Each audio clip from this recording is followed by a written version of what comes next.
أهلا بكم مشاهدينا. المسرح في خدمة المجتمع بهدف تحسينه شكلت قاعدة انطلقت منها الكاتبة المسرحية والروائية ليلى في أعمالها المسرحية، والتي ألقت الضوء على الجوانب الإنسانية لجملة من القضايا المختلفة، مثل أزمة اللاجئين السوريين وقصة معاناة اللاجئة حنان، أو الحروب مع مسرحيتها In the Crossing أي في المعبر، والتي استوحتها من زيارتها وزوجها إلى لبنان عام 2006 عند اندلاع حرب تموز، وكيف اضطرا للفرار إلى سوريا ليعودا إلى الولايات المتحدة. My cross-cultural identity inspired my first play, Eyesight, which was about the experience of being the daughter of an American diplomat father and a Lebanese mother, and moving back and forth always between Kuwait, Iraq, Oman, Canada, Saudi Arabia, the US, back and forth between these worlds. So the experience of always in my life, both embodying and also trying to explain these different cultures to each other, became the basis of my first play, Eyesight. I guess that's why I've always loved takeoff. In a way, I was born in flight. My newest solo storytelling performance is about the experience of starting to lose my Lebanese grandmother, my teta, and realizing as she began to lose her memory that I was losing a part of my history and my identity through that. And linking that to my experience of learning Arabic and becoming more fluent in Arabic as I got older, and realized the importance of that to holding on to a part of my culture and my identity. Sometimes I will not say anything, he will just look at me and he will know what I am thinking, even I don't know I am thinking it. How do you decide what you put in and what you leave out? And the frame that I use is, well, what of my personal experience, of course, do I feel comfortable sharing? Or if it's also my family, you know, they feel comfortable with me sharing is the first thing.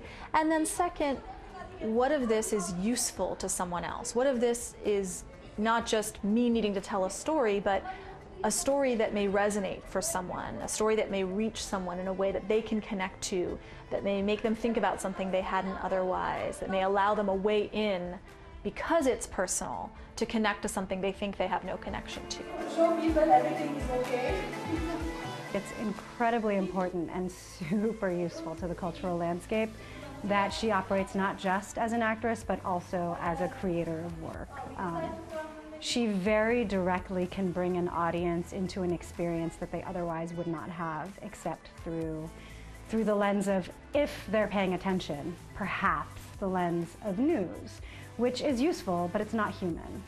And so what Leyla does, given that she's half this, half that, raised here, lived there, and has connected with people globally, what she does is she can bring a humanity to stories that I think for a lot of people, particularly Americans, because that's where we are, we're in the States, that they would not have exposure to. Hi! Wow, okay, we'll give you a chance the next time. One of the things that I am always aware of, or hope to always be aware of in my work, is how privileged I am to be someone who has been able to live and travel all over the world. It's a privilege many, many people do not have. And so I feel that a big part of my role, both in my work and around it, is also to connect people that I've met to each other. To let someone here know, hey, there's this incredible artist that I met in Lebanon. There's this great program happening in Tunisia. Did you know that this is going on in Saudi Arabia? To bring different perspectives together, not necessarily in my work, but through the opportunities I've had to travel and to connect across those borders. My work has taken me abroad, so both through my husband's work as a filmmaker in Palestine, traveling to both Palestine and Israel and spending a great deal of time in the West Bank, filming, getting to know community there with his work, but then also getting to know the theatrical community there, artists in many disciplines through that time spent, and then my own work traveling and performing and teaching in Lebanon, in Tunisia, in Saudi Arabia, helping to make people here aware of that work as well. Since Hanan shared her story with us, Hanan's family's present and future, and those of hundreds of thousands, depend on what we are gathered here to make possible. I volunteered to craft and tell the story of a Syrian refugee, Hanan, that had been brought to the UN by a Syrian photojournalist, Carol Al-Farah, through her images. And I helped craft what she knew of the story into something that could be performed as a story at the UN for World Humanitarian Day. So that was my way of sort of offering something back to the Syrian people that had been so welcoming and hospitable to us when we were refugees from Lebanon to Syria in 2006. And then I led a breakout session for at the Global Consultation in Geneva towards the World Humanitarian Summit that was about using the tools of theater to engage in humanitarian contexts where there are challenges in communicating cross-culturally, across language.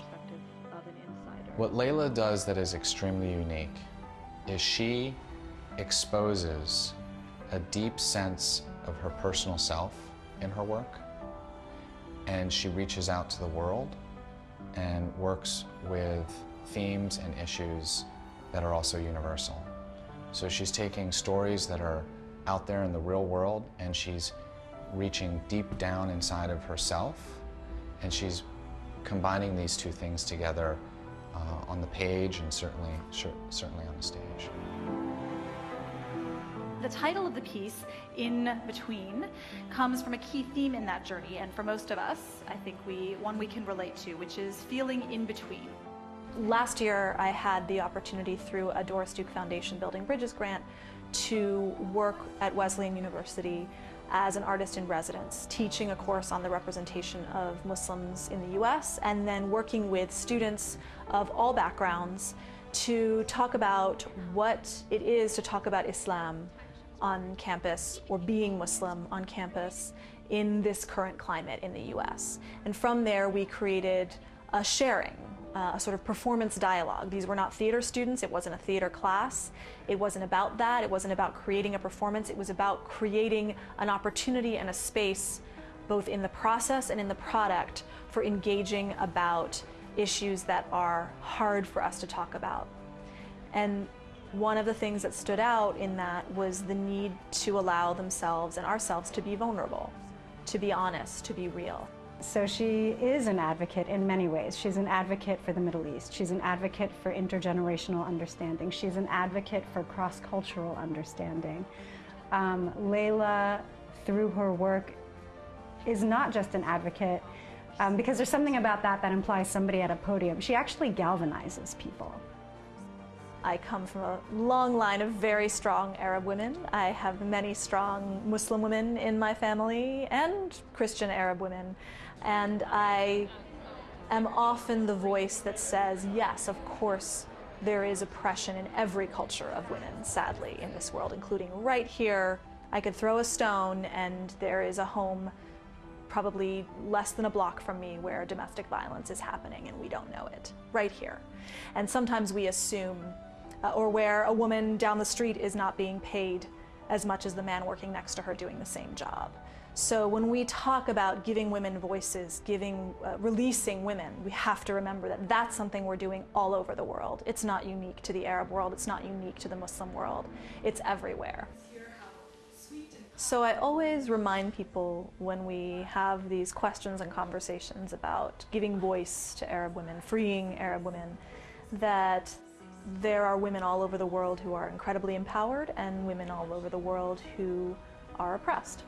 And my experience has been that I have met some of the most empowered, powerful, outspoken, brilliant, bold women in the Arab world.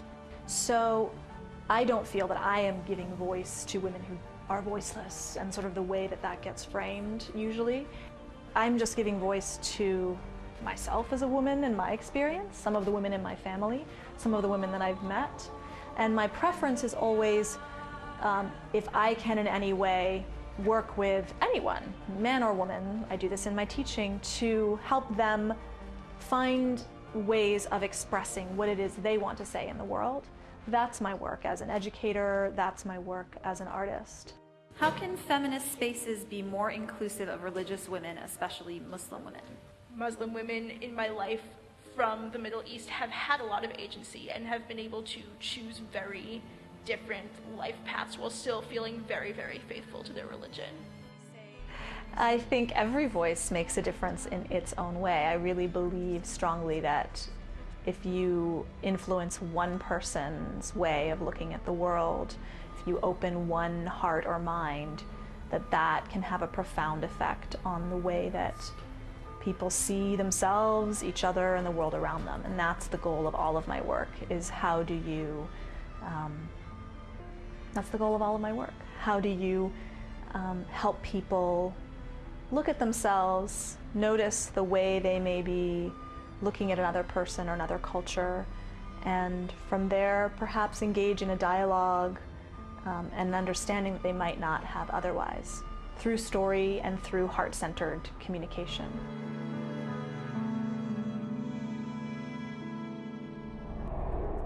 في النهاية أودعكم وأتمنى لكم أطيب الأوقات. أنا كولين فرحات بانتظار تعليقاتكم على المجلة الحرة.com وصفحة البرنامج المجلة شو على الفيسبوك، وبلاقيكم الأسبوع القادم بنفس الموعد.